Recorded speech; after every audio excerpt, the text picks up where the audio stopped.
네, 여러분 안녕하세요. 엔지캠 생명과학이 의견 거절을 받았는데, 자, 의견 거절을 이번에 받았다고 한다면 여기에서 이제 회피할 수 있는 방법이 첫 번째는 뭐가 있느냐, 네, 요거 하고요.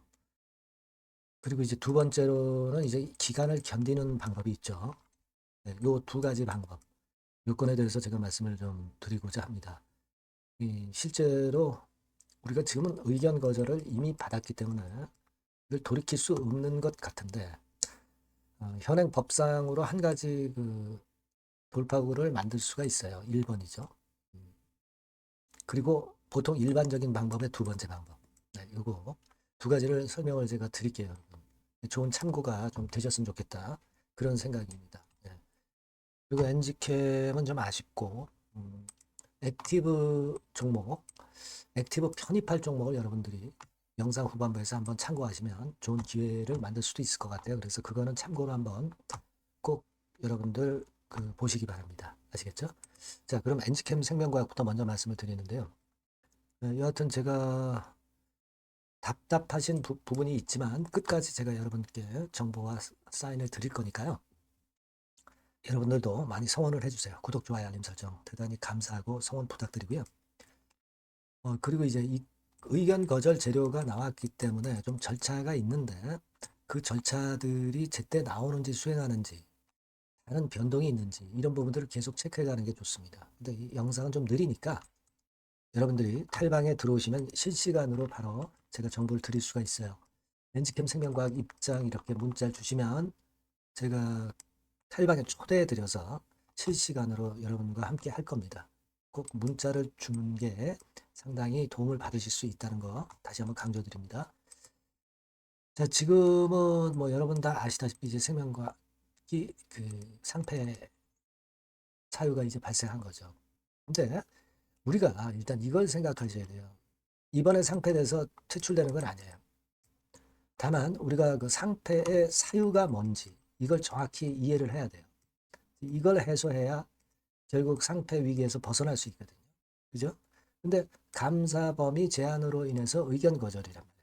그러면 결국 자료를 뭐 제출을 할 걸 못했다든가 이런 건들이기 때문에 그렇다면은 돌파구를 찾을 수 있는 그런 방법은요, 여러분, 있기는 합니다. 네, 있기는 한데, 예를 들어서 이제 제가 그건을 말씀을 드린다면, 이 재감사라고 있어요. 재감사. 다시 감사를 받는 거죠.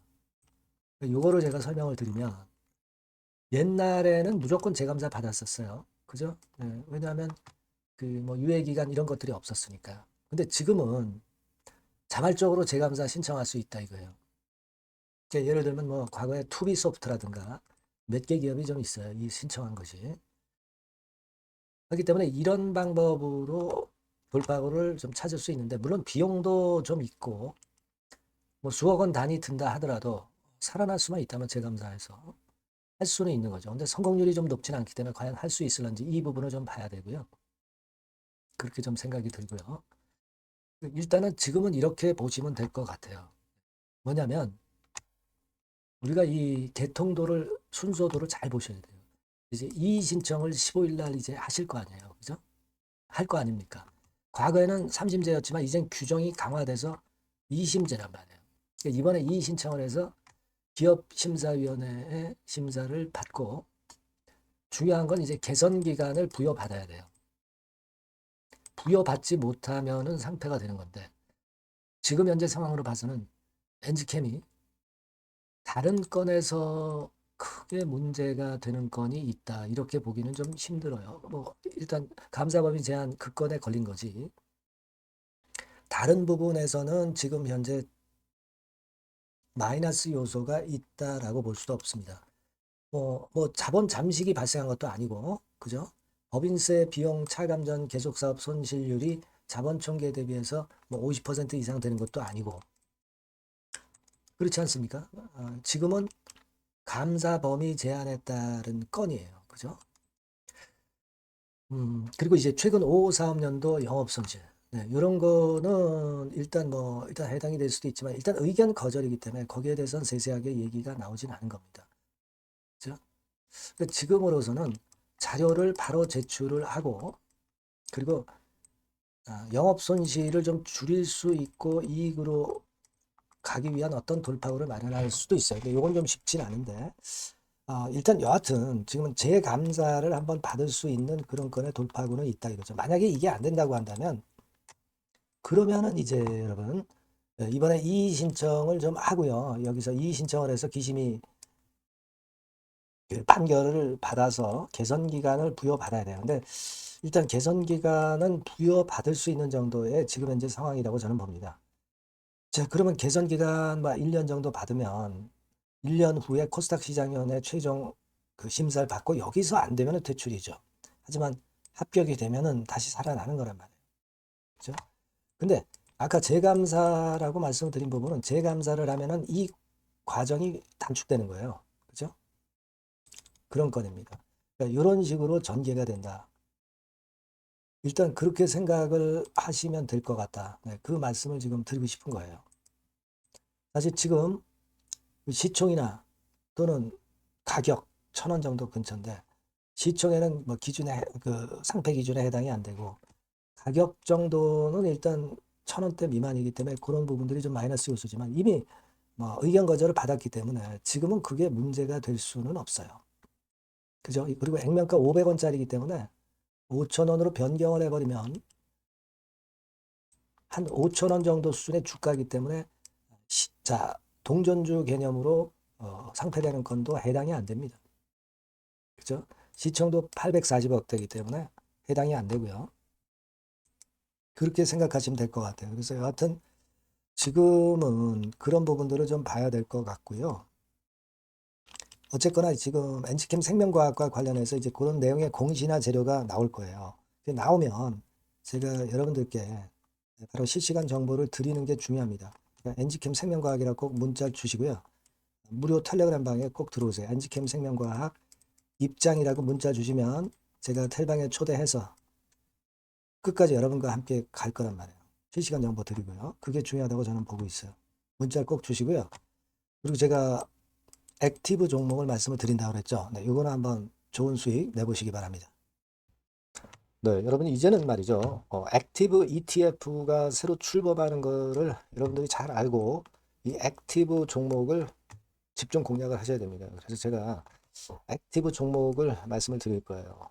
그러니까 여러분 요즘 그 지수 ETF를 투자하는 것은요, 네, 이미 한물 가버린 겁니다. 네, 이제는 지수가 한 차례 큰 폭으로 급등했다가 흔드는 그런 패턴이기 때문에 이제는 다시 그 코스닥 쪽에서 출범하는 액티브 ETF를 봐야 돼요.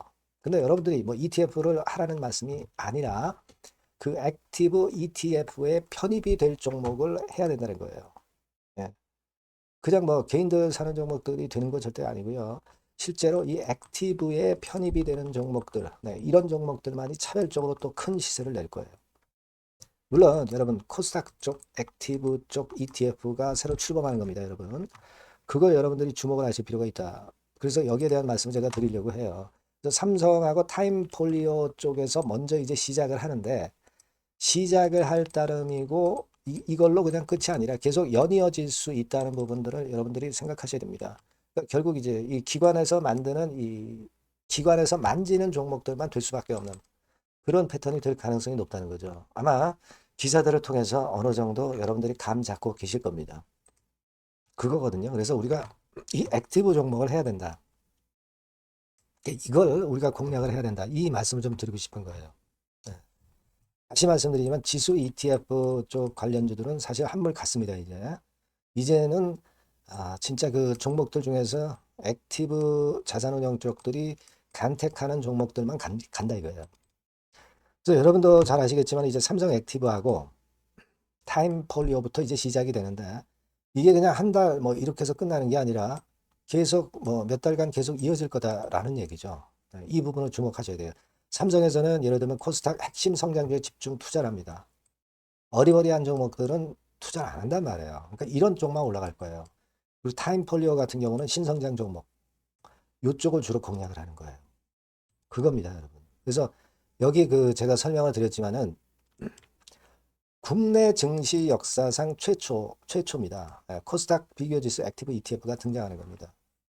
그러니까 기초 지수를 단순히 복제하지 않고, 그러니까 지수 쪽 ETF가 아니라는 얘기예요. 지수 쪽 ETF는 주로 이제 패시브라고 그러죠. 패시브.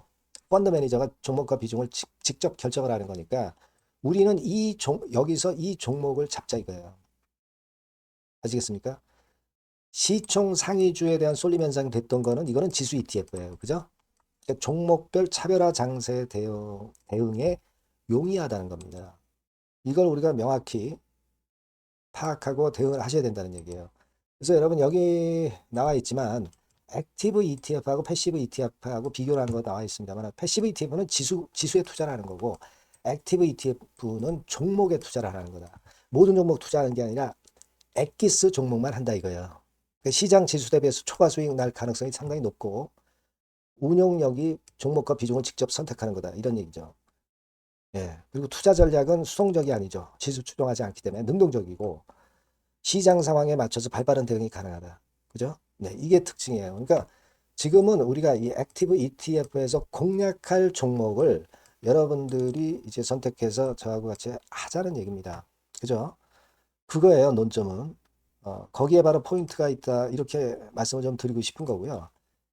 자, 여기 보시는 바와 같이 자산운용사가 그 삼성과 타임 이후에도 계속 출범해요.